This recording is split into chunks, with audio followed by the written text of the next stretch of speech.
প্রধানমন্ত্রী নরেন্দ্র মোদীর অসম সফরে কিন্তু অসমের জন্য এক প্রকার লোকসভা ভোটের আগে কল্পতরু হয়েছেন প্রধানমন্ত্রী নরেন্দ্র মোদী। এবং লোকসভার আগে অসম পেয়েছে 11,600 কোটি টাকা। এবং অসমের যে বিখ্যাত মন্দির, সেই বিখ্যাত মন্দির হচ্ছে কামাখ্যা মন্দির, পেয়েছে 498 কোটি টাকা। কয়েকদিন আগে আমরা দেখেছিলাম মাতাবাড়ি প্রকল্পে কেন্দ্রীয় বরাদ্দ ছিল মাত্র সেই জায়গাতে 38 কোটি টাকা। অর্থাৎ যেখানে লোকসভা ভোটের আগে অসম প্রায় 11,600 কোটি টাকা বিভিন্ন প্রকল্পে পেয়েছে, সেই জায়গাতে কিন্তু অনেক কম টাকা পেয়েছে আমাদের রাজ্য। কামাখ্যা 498 কোটি টাকা পেলেও মাতাবাড়ির ভাগ্যে জুটলো মাত্র 38 কোটি টাকা। লোকসভার আগে রাজ্যের ভাগ্যে কি জুটবে বাড়তি উন্নয়নের টাকা? আমরা কয়েকদিন আগেই দেখেছি যে এই মাসেই রাজ্যের মুখ্যমন্ত্রী ডক্টর মানিক সাহা একাধিকবার দিল্লিতে গিয়েছেন, প্রধানমন্ত্রীর সঙ্গে কথা বলেছেন এবং নর্থ ইস্ট কাউন্সিলের যে বৈঠক, সেই বৈঠকেও তিনি অমিত শাহর কাছে অনেক কিছুর বাজেটের আগে অমিত শাহর সঙ্গে সেখানে দেখা করেছেন। অমিত শাহর সঙ্গে বিভিন্ন বিষয় নিয়ে কিন্তু রাজ্যের বিষয় নিয়ে আলোচনা করেছেন। তারপরেও কিন্তু সেইভাবে রাজ্যের ভাগ্যে কিন্তু বাড়তি কোনো যে বরাদ্দ, সেই বাড়তি কোনো বরাদ্দ দেয়নি দিল্লি। মুখ্যমন্ত্রী এই মুহূর্তে দিল্লিতে রয়েছেন। দিল্লিতে তিনি তার যে সরকারি সফর, সেই সরকারি সফরে বহু বৈঠক করেছেন। কিন্তু যেটা প্রশ্ন, সেটা হচ্ছে লোকসভা ভোটের আগে কি বাড়তি উন্নয়নের টাকা রাজ্যের মুখ্যমন্ত্রী নিয়ে আসতে পারবেন? এই নিয়েই আমরা সরাসরি কথা বলে নেব আমাদের প্রতিনিধি সুপ্রীতি মুখার্জির সঙ্গে। সুপ্রীতি জুড়ে গেছে নিউজ রুম থেকে। সুপ্রীতি, শুনতে পাচ্ছ? নীল, আমি শুনতে পাচ্ছি তোমায়। হ্যাঁ সুপ্রীতি, রাজ্যের মুখ্যমন্ত্রী ডক্টর মানিক সাহা দিল্লিতে রয়েছেন। তিনি বারবার রাজ্যের বহু প্রকল্পে বরাদ্দ বৃদ্ধি করার জন্য তিনি দিল্লিতে ছুটে গেছেন, কিন্তু এখনো পর্যন্ত বাড়তি বরাদ্দ কিন্তু মেলেনি ত্রিপুরার জন্য। অন্যদিকে অসমের বেলাতে কিন্তু অনেকটা কল্পতরু মোদী সরকার, এবং কামাখ্যা প্রকল্পে যে টাকা দিয়েছে তার 50% টাকাও কিন্তু মাতাবাড়ি প্রকল্পে দেয়নি কেন্দ্রীয় সরকার। তাহলে এই ক্ষেত্রে কি লোকসভার যে আসন, সেই লোকসভার আসন বৃদ্ধিতেই কি অসম অনেকটা এগিয়ে, বা এই রাজ্য কি অনেকটা পিছিয়ে? কি মনে হচ্ছে তোমার? দেখো, তোমার প্রশ্নের সঙ্গে এটাই বলতে হয় যে রাজনৈতিক মহল তো সেটাই এই মুহূর্তে মনে করছে। কারণ সবার লক্ষ্য এবং পাখির চোখ একটাই, টার্গেট একটাই, যে লোকসভা। এই লোকসভার দিকে তাকিয়ে কিন্তু যাবতীয় পদক্ষেপ, যাবতীয় সিদ্ধান্ত এই মুহূর্তে নেওয়া হচ্ছে। সেটা হোক একেবারে কেন্দ্রের, সেটা হোক রাজ্যের, সমস্ত স্তরের কিন্তু লক্ষ্য হচ্ছে ক্ষমতা দখল, লোকসভা ভোটকে সামনে রেখে। আমরা গতকালকেই দেখেছি প্রধানমন্ত্রী নরেন্দ্র মোদীর হাত ধরে অসমের গুয়াহাটিতে বেশ কিছু প্রকল্পের উদ্বোধন করা হয়েছে, এবং বিভিন্ন যে প্রকল্প রয়েছে, মানুষের মৌলিক স্বার্থে যে প্রকল্পগুলির উদ্বোধন করা হয়েছে, সেক্ষেত্রে বরাদ্দ করা হয়েছিল প্রায় 11,600 কোটি টাকা। অর্থাৎ তুমি অঙ্কটা বুঝতে পারছো, লোকসভা ভোটের আগে অসমের জন্য বিভিন্ন প্রকল্পের মধ্যে সব থেকে আগে আসছে কামাখ্যা মন্দিরের কথা, যে কামাখ্যা মন্দিরের জন্য ইতিমধ্যেই একটি বিশেষ অ্যাক্সেস করিডোর করা হবে। সেই অ্যাক্সেস করিডোরের জন্য যদি বলি, এবারের যে বরাদ্দ করা হয়েছে, প্রধানমন্ত্রীর হাত ধরে যে প্রকল্পের উদ্বোধন করা হয়েছে, তার মধ্যে এই কামাখ্যা মন্দিরের জন্যই থাকছে 498 কোটি টাকা। তুমি শুরুতেই যেটা বলছিলে যে আমাদের রাজ্যতেও কিন্তু এই মুহূর্তে প্রসাদ প্রকল্পের কাজ চলছে, আমরা সকলেই জানি। 51 ফিটের এক ফিট একদিকে যেরকম কামাখ্যা মন্দির, ঠিক সেই রকম ভাবে 51 ফিটের এক ফিট আমাদের ত্রিপুরাতেও রয়েছে, তা হচ্ছে মাতা বাড়িতে ত্রিপুরা সুন্দরী মন্দির। সেই মন্দিরের জন্য আমরা দেখেছি প্রসাদ প্রকল্পের জন্য বরাদ্দ হয়েছে যে 38 কোটি টাকা। সেক্ষেত্রে 37 পয়েন্ট সামথিং একটা অ্যামাউন্ট রয়েছে। অর্থাৎ আমি যদি রাউন্ড ফিগারে ধরি, 38 কোটি টাকা কিন্তু এই মুহূর্তে বরাদ্দ হয়েছে 2021 সালে, এবং তার কাজ 22 সালে শুরু হয়। এখনো পর্যন্ত সেই কাজ চলছে। তবে এই কাজের আপাতত গতি প্রকৃতি কোন স্তরে রয়েছে, কোন জায়গায় রয়েছে, সেই সম্পর্কে জানার জন্য নিউজ ভ্যানগার্ড যোগাযোগ করার চেষ্টা করেছিল মাতাবাড়ির যিনি বিধায়ক রয়েছেন এই মুহূর্তে, অভিষেক দেবরায়, তার সঙ্গে, কিন্তু আমরা তাকে পাইনি, তিনি একটি মিটিং এ ব্যস্ত থাকার কারণে। অন্যদিকে এই যে টাকা যে বরাদ্দ করা হয়েছে, যেমনটা তুমি বলছিলে, মুখ্যমন্ত্রী তিনি রয়েছেন দিল্লিতে, বিভিন্ন রাজ্যের উন্নয়নের ক্ষেত্রে একাধিকবার তিনি আলোচনা করছেন, এবং আজকেও তিনি সেই আলোচনাতেও রয়েছেন, কারণ গতকালকেই তিনি রাজ্য থেকে রওনা দিয়েছেন, দুদিনের সফরে তিনি রয়েছেন। এই যে রাজ্যের উন্নয়নের জন্য বারবার যে মুখ্যমন্ত্রী কেন্দ্রের নেতৃত্বদের সঙ্গে দেখা করছেন, সেই জায়গাতে দাঁড়িয়ে এখনো পর্যন্ত রাজ্যের কথাই যদি তোমাকে বলি, তুমি এই অঙ্কটাতেই বুঝতে পারছো যে কতটা ফারাক রয়েছে, এবং সেই জায়গাতে দাঁড়িয়ে লোকসভার আসন সংখ্যাটা একটা বড় ফ্যাক্টর বলেই মনে করছে রাজনৈতিক মহল। মহল।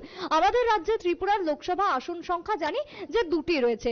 অন্যদিকে আসাম নর্থ ইস্টের মধ্যে সব থেকে বড় একটি রাজ্য এবং সেই রাজ্যের লোকসভা আসন সংখ্যাও বেশি, যার কারণে তোমার লোকসভার আসনের দিকে লক্ষ্য রেখেই যে একের পর এক উন্নয়ন চলছে বিভিন্ন রাজ্যের ক্ষেত্রে, সে কথাও রাজনৈতিক মহল মনে করছেন। যদিও সেই জায়গাতে দাঁড়িয়ে দেখো এখনো আমি যদি একটু অ্যামাউন্ট হিসেবে বলি, যেটা তোমার গতকালকে প্রধানমন্ত্রী নরেন্দ্র মোদী উদ্বোধন করেছেন অসমের ক্ষেত্রে 11,600 কোটি টাকার প্রকল্প, তার মধ্যে বিভিন্ন বিষয় উঠে আসছে এবং যার মধ্যে রাস্তার ক্ষেত্রে ইতিমধ্যে বরাদ্দ করা হয়েছে 1,451 কোটি টাকা। যদি বলি পরিকাঠামো উন্নয়নে, সেখানে দেখা যাচ্ছে 3,250 কোটি টাকা বরাদ্দ করা হয়েছে গতকালকেই। তার সঙ্গে স্টেডিয়াম, গুয়াহাটির যে স্টেডিয়াম রয়েছে সেই স্টেডিয়ামের ক্ষেত্রে 832 কোটি টাকা এই মুহূর্তে দেখা যাচ্ছে। বাণিজ্যিক এবং তার সঙ্গে বিনোদনের ক্ষেত্রে 297 কোটি টাকা এই মুহূর্তে অ্যামাউন্ট ধার্য করা হয়েছে। ভিত্তিপ্রস্তর স্থাপনের ক্ষেত্রে 3,444 কোটি টাকার উদ্বোধন গতকাল প্রধানমন্ত্রীর হাত ধরেই হয়েছে। এই যে 11,600 কোটি টাকা, এর মধ্যে আরো বিভিন্ন খাতে রয়েছে, তার পরিসংখ্যান না হয় পরেই কখনো দেব। কিন্তু আমাদের রাজ্যের ক্ষেত্রে কয়েকদিন আগেই নিউজ ভ্যানগার্ড একটি খবর সম্প্রচার করেছিল যে ত্রিপুরার জন্য বরাদ্দর ক্ষেত্রে, সেই জায়গাতে দাঁড়িয়ে দেখো আমাদের রাজ্যের বা ত্রিপুরার ক্ষেত্রে আমরা দেখেছি প্রসাদ প্রকল্পের কথা, সেখানে 38 কোটি টাকা ধার্য করা হয়েছে। অন্যদিকে যদি বলি পরিকাঠামো থেকে শুরু করে যোগাযোগ ব্যবস্থার ক্ষেত্রে, সেখানেও অ্যামাউন্টটা এতটা বড় নয় যেটা গুয়াহাটির জন্য বরাদ্দ করা হয়েছে। সব মিলিয়ে যদি বলি সেক্ষেত্রে 1,600 কোটি টাকা, অর্থাৎ অনেকটাই ডিফারেন্স লক্ষ্য করা যাচ্ছে। সেই জায়গাতে দাঁড়িয়ে এক্ষেত্রে একটা বক্তব্য বিভিন্ন মহল থেকে উঠতে শুরু করেছে, বিশেষ করে যদি ধরো আগামী দিনে রাজ্যকে যদি রাজ্যের দিকে যদি সুপ্রীতি তোমাকে একটু থামাবো, যে এই যে ফারাক অসমের সঙ্গে আমাদের রাজ্যের ফারাক, এই ফারাক নিয়ে কি বিজেপির নিচুতলার কর্মীরা তারা কি কিছু বলছে? কারণ সামনেই আমরা জানি লোকসভার ভোট, এবং লোকসভার ভোটটা কিন্তু সবসময় চাইতে হয় দলের নিচুতলার কর্মীদের। তারাই কিন্তু মানুষের বাড়িতে বাড়িতে গিয়ে দলের কথা প্রচার করেন। সেই ক্ষেত্রে এই ফারাকটা দেখার পরে নিচুতলা দলের কর্মীরা কি বলছেন সেটা যদি একবার দর্শকদের তুমি জানাও। একদমই তাই।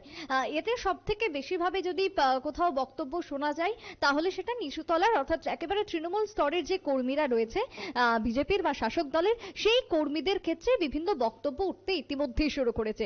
যেমনটা তুমি বলছিলে একেবারেই তাই, যে যখনই ভোট আসে, হোক সেটা লোকসভা ভোট, হোক সেটা বিধানসভা ভোট, হোক সেটা পঞ্চায়েত ভোট, যে কোনো ভোটের ক্ষেত্রেই দেখবে যে একেবারে তৃণমূল স্তরের যে কর্মীরা থাকছেন তাদেরই কাছ থেকে বাড়ি বাড়ি গিয়ে ভোট প্রচার করা, মানুষের সঙ্গে যে জনসম্পর্ক অভিযান করা হয় সেই অভিযান থেকে শুরু করে যা যা এলাকায় যে কাজগুলো চলছে সেই কাজের তদারকি করা, বা আগামী দিনে কোথাও যদি কোনো সমস্যা হয় ছুটেও কিন্তু যেতে হয় সেই নিচুতলার কর্মীদেরকে। সেই জায়গাতে দাঁড়িয়ে নিচুতলার কর্মীদের মধ্যে একটা ক্ষোভ কোথাও গেলেও আংশিক পরিলক্ষিত হচ্ছে, যে তারা যেরকম ভাবে ভোটকে সামনে রেখে দলকে জেতানোর জন্য যেরকম ভাবে মরিয়া প্রয়াস চেষ্টা চালিয়ে যাচ্ছে, সেই জায়গাতে দাঁড়িয়ে কেন্দ্রের পক্ষ থেকে যদি অধিক কিছু বা আরো কিছু যদি বরাদ্দ করা হতো তাহলে কি হতো, মানুষের কাছে তাদের যে প্রতিশ্রুতি সেটার কোথাও গিয়ে একটা দাম থাকতো। সেই জায়গাতে দাঁড়িয়ে কোথাও গিয়ে তারা একটা অসন্তুষ্ট বলেই মনে করা হচ্ছে বিভিন্ন মহল থেকে, এবং তাদের যে বক্তব্য যদি সবটাই লোকসভা ভোটকে সামনে রেখেই হয়,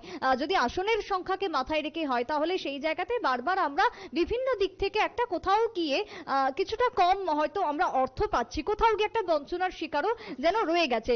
যেমনটা মুখ্যমন্ত্রীর কথাও যদি তুমি বলো, যেমনটা তোমার বিমানবন্দরের ক্ষেত্রে আমরা দেখেছি যে বৈঠক হওয়ার কথা রয়েছে দিল্লির নেতৃত্বদের সঙ্গে, অমিত শাহের সঙ্গে ইতিমধ্যেই তিনি দেখা করেছেন, জেপি নাড্ডার সঙ্গে দেখা করেছেন, আজকে প্রধানমন্ত্রীর সঙ্গে দেখা করেছেন। আমাদের রাজ্যের ক্ষেত্রে আন্তর্জাতিক বিমানবন্দর রয়েছে, কিন্তু সব থেকে লজ্জাজনক কি না, আন্তর্জাতিক বিমান পরিষেবাটুকু এখনো পর্যন্ত নেই। সেই পরিষেবা কবে চালু হবে? 2 বছর তো প্রায় যেতে চললো। সেই পরিষেবা যাতে অতি দ্রুত চালু করা সম্ভব হয়। ভোটকে সামনে রেখে যেহেতু সবটা চলছে, তাহলে সেই জায়গাতে মানুষ প্রশ্ন তুলবে যে যাকে বা যাদেরকে দেখে ভোট দিচ্ছি, উন্নয়নটাই সেক্ষেত্রে এক এবং একমাত্র কথা হয়ে দাঁড়াচ্ছে। সেই উন্নয়ন যদি মানুষ না পায় তাহলে কেন ভোট দেবে? নিচুতলা থেকে তুমি যদি বলো উঁচুতলা, সর্বক্ষেত্রেই কিন্তু এই একটা চাপ কোথাও গিয়ে পরিলক্ষিত হচ্ছে। তাই সেই জায়গাতে দাঁড়িয়ে মুখ্যমন্ত্রী বারবার দিল্লিতে যাচ্ছেন, এবং একদিকে যেরকম বিমান পরিষেবার কথা বললাম, অন্যদিকে রাজ্যের উন্নয়নের ক্ষেত্রে আর কি কি ভাবে অর্থ বরাদ্দ করতে পারে কেন্দ্র, কোন কোন খাতে অর্থের প্রয়োজন রয়েছে, সেই কথা নিয়েও কিন্তু দিনরাত চলছে শীর্ষ নেতৃত্বদের সঙ্গে বৈঠক। রাজ্যের যদি বলো যোগাযোগ ব্যবস্থা, আমাদের একটা এনএইচ আছে, কিন্তু সেই জায়গাতে একটাই কিন্তু আমরা এতদিন দেখেছি যে রাজ্য থেকে বাইরে বেরোতে গেলে যে একটাই যোগাযোগের মেন সড়ক, তা হচ্ছে চুড়াইবাড়ি যে চেকপোস্ট রয়েছে। সেই জায়গাতে দাঁড়িয়ে ইতিমধ্যে বিকল্প একটি সড়কও বরাদ্দ করা হয়েছে, নির্মাণের কাজ শুরু হবে খুব শীঘ্রই।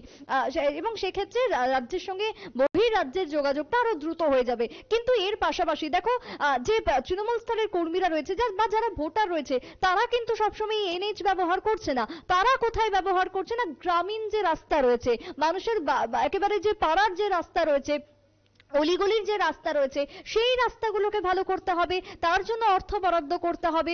মানুষের দেখো আবাস যোজনার ঘর আমরা দেখতে পাচ্ছি যে পাচ্ছেন, কিন্তু তার পাশাপাশি জলের একটা সংযোগ করতে হবে, কারণ আমাদের খুব স্বাভাবিকভাবে পাহাড়ি রাজ্য।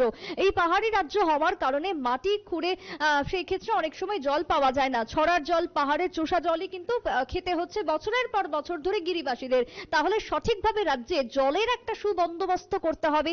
এই যে দাবি চিরকাল উঠে আসছে, সেই দাবিগুলোর ক্ষেত্রে যদি কেন্দ্র নজর না দেয়, তাহলে কিন্তু সেই জায়গাতে দাঁড়িয়ে আগামী দিনে একেবারে বড়সড় প্রভাব ভোটারদের সম্মুখীন হতে হবে, প্রশ্নের সম্মুখীন হতে হবে সেই নিচু তলার ভোটারদের। তাই সেদিক থেকে তাকিয়ে কেন্দ্র যদি আগামী দিনে লোকসভা ভোটকে সামনে রেখে কিছু বরাদ্দ করে রাজ্যের উন্নয়নের জন্য, তাহলে আপামর রাজ্যবাসী যেরকমটা উপকৃত হবেন, তার সঙ্গে দলেরও যে কোথাও গিয়ে একটা ভালো তার প্রতিফলন পড়বে, সেটা কিন্তু বলার অপেক্ষা রাখে না। নীল, একেবারেই ধন্যবাদ এতক্ষণ আমাদের সঙ্গে থাকার জন্য। অবশ্যই যেভাবে অসমে কেন্দ্রীয় সরকার বাড়তি বরাদ্দ করেছে লোকসভা ভোটের আগে, এ রাজ্যের বিজেপি নেতারা বা এ রাজ্যের বিজেপির নিচুতলার কর্মীরাও কিন্তু এখন চাইছে যে অসমের মতো না হোক, অন্তত অসমের থেকে কিছু কম, অন্তত 500-550 কোটি টাকা বরাদ্দ করুক মোদী সরকার, এবং প্রধানমন্ত্রী নরেন্দ্র মোদী নিজে আগরতলায় এসে এই প্রকল্প,